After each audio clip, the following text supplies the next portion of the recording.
Approaching 20 past 9 on this Tuesday morning's OTB AM. We're going to take another look back now to the weekend's All-Ireland football, of course, quarterfinals just gone, and we kind of give a lot of love to Mayo and talked about Mayo yesterday a lot with Keith Higgins. There wasn't much love. No. The love was for Dublin and Kerry, I think, but we're going to turn our attention maybe a little bit more love for Derry and Monaghan. Former Derry forward Conleith Gilligan joining myself and Johnny on the line this morning. Conleith, how are things? Things are good, Shane. Hey, Johnny. How's it going, Con?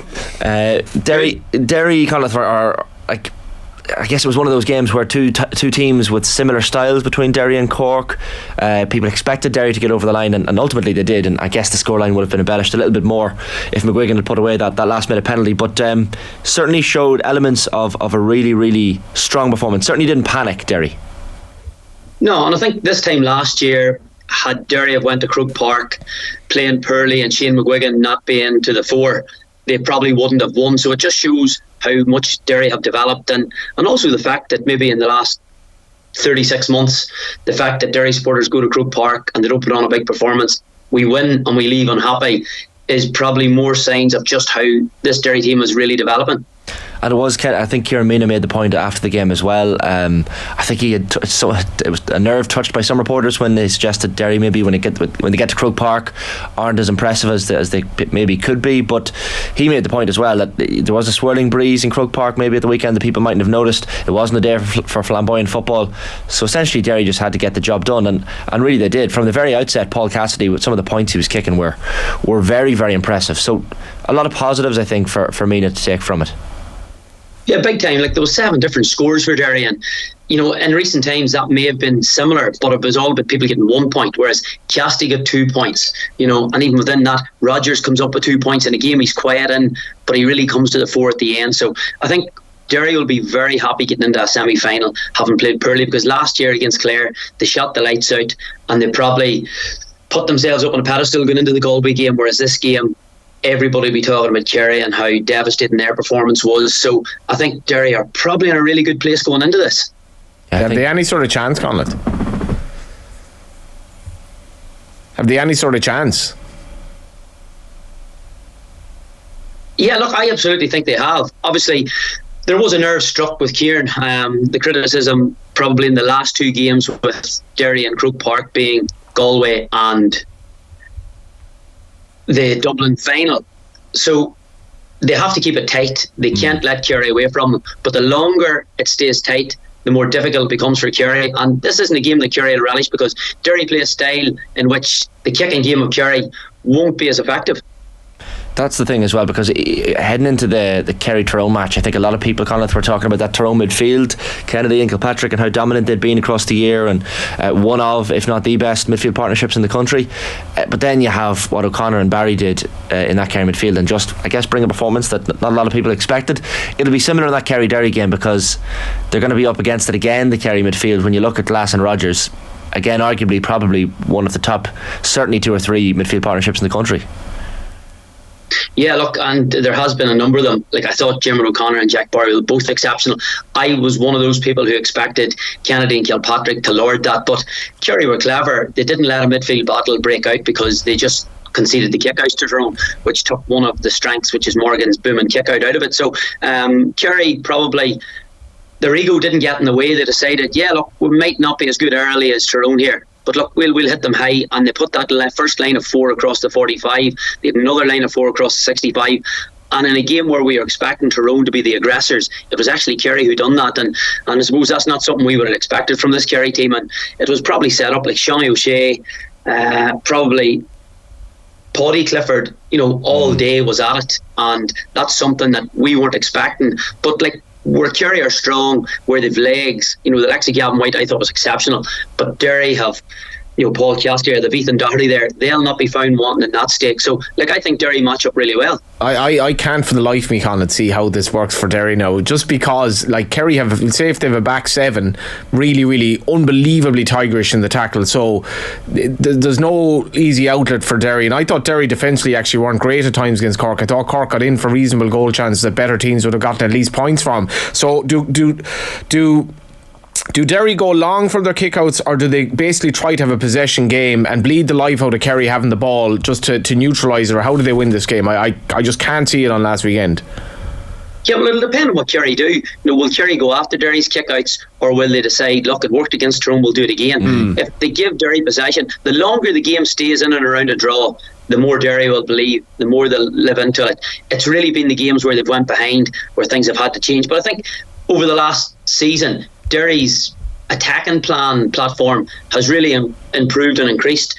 Last year, they were very one-dimensional with Shane McGuigan, but this year they're getting 13, 14 bodies right inside the 45 and they're holding possession. And I agree with you, defensively wasn't their best day. They coughed up balls in the tackle on Sunday, which is very uncharacteristic. Like, I can see them going back to that. They'll want to really control the tempo of this game.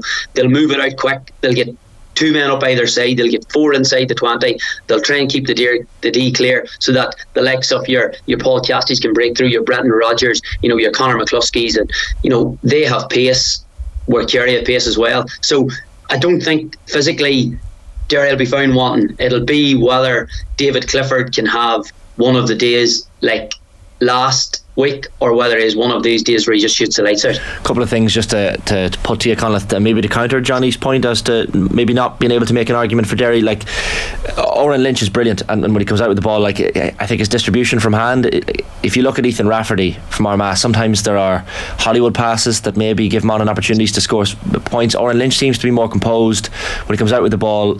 Often his passes from the hand lead to chances for Derry, and he rarely gives the ball away.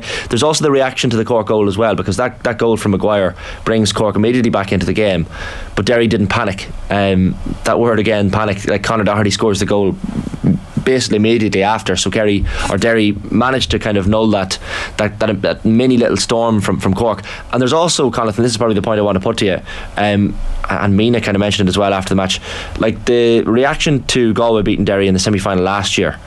I feel like a lot of Derry players certainly will still feel that reaction, because they didn't show up on the day, and there were a lot of things said about Derry in the wake of that game that they just can't, they can't play in Croke Park, they can't get beyond a semi-final or whatever else. So they will, I'd imagine, be using that as fuel for this Kerry match. No, look, they will take every avenue, and I think it probably is unfair, because they come up against Dublin in Croke Park in a final where they were missing, 2 of their 3 full back line. McAvoy didn't play, Chrissy McKeag didn't play, who are pivotal to what Derry do. So the Dublin game, and they kept Dublin to 7 points. Yes, they conceded goals, but was that really anything to worry about? Again, Galway, they played Galway, who are probably one of the most formed teams last year. So I think it's unfair to say they can't play in Croke Park. I think when you look at how much football they've played, Glen obviously were the kick of a ball last year from winning the All-Ireland club. So I think there's loads of stuff. And in Shane McGuigan, up until last weekend, he loved Croke Park. I don't see Shane McGuigan being as quiet again, but this Kerry defence has been very, very mean. And I think if Derry are to pull off this win, I think they're going to need Shane McGuigan, Conor Glass, Rodgers, Chrissy McKeag to have the games of their lives. That's just the reality of where Kerry are. Reigning All-Ireland champions, they've really struggled a wee bit, but they've started to hit a wee bit of form now. So, but I still would make a case for Derry. It will be difficult. They will have to get everything right, but I still think that they're in a good place, because they're back-to-back Ulster champions again. No mean feat. They needed to get promotion. They needed to beat Dublin and Celtic Park. They needed to beat Cork playing Purley. Everything they've had to do, they have done. And yeah, it's been quiet, it's been under the radar, but that'll not bother them one bit.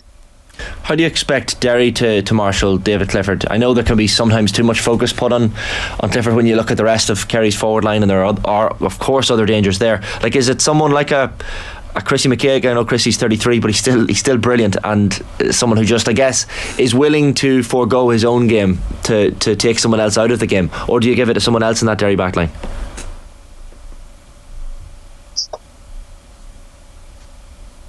Sorry, I just lost a wee bit of that, Shane, but yeah, just to take on that point I think you're making, it's not enough for Chrissy McKeag on his own. You have to accept that David Clifford is going to kick half a dozen points playing Purley, but it's trying to limit that and not overly, because Tyrone focused on David Clifford, but it was Sean O'Shea who kicks 1-5, Jim O'Connor kicks 1-2. That's the problem. You can shut down one of the Cliffords and then somebody else comes to the fore. So I think defensively it will have to be a team game. They will have to cut down all the spaces. They can't give cheap opportunities, and you can't give goals. But like you had to go back to 2016 from the last time Kerry scored 2 goals in Croke Park in the championship. So Kerry have him in his free scoring in front of goal, as probably last weekend suggested. So like I think Derry will keep it tight. I don't think there'll be ball to kick. Kerry are going to have to run ball, but they'll be equally comfortable there. But Chrissy McKaig's as good a player mark as possible, but if he hits form, like there really is no marking off him. He just is that good. Yeah, looking forward to these 2 semi-finals. They're going to have to be uber defensive, aren't they? Like realistically, they have to. You can't go anywhere near. Like Tyrone are probably too aggressive in the way they played, in the sense that let's go a little bit. I would have thought Derry are going to have to make this a horrible game and try to hold on to the ball and smother Kerry out of it, because I don't see any other way. But maybe I'm wrong. Possibly. Before we let you go, Conleith, and hopefully the line holds up there. But the Monaghan Armagh game, I know you were covering that one as well. Just pure and utter drama. 17 penalties scored out of 20. Armagh possibly played into Monaghan's hands with the way they said about it, but I guess those 2 clutch moments from Rian O'Neill and Conor McManus were the talking points, really. Just pure and utter cool, calm and collective from the pair of them. Yeah, look, the game itself, it probably was a better game when you were there. It didn't probably look great on TV, but there was excitement. It was a really tough tactical battle. The matchups, all those things that people who like modern football got out of that game. But in honest, Gary Mohan, like there was so many big performances. McCarthy again is an all-star form. Like that move after the half-time and the Tyrone Monaghan match to bring McCarthy to wing half back has been inspired. And like I think Monaghan deserves serious credit. It's been a tough year, but like they're there now. They've beaten Dublin before in really important games, and while everybody will be talking up a Kerry Dublin final, I think Monaghan and Derry both have real big says in it. But credit to Monaghan. I think what Vinnie Curry and his brother Martin have done there have been incredible. Yeah, you've whetted my appetite. That's why I love getting you on, Conleith. You'll always give me a little sliver of hope. That's all I want. A sliver of hope is all we need. Monaghan and Derry final to look forward to. We'll touch base before then, no doubt. Conleith, great stuff as always. Thanks for hopping on. Brilliant. Thanks. Conleith Gilligan there, former Derry forward.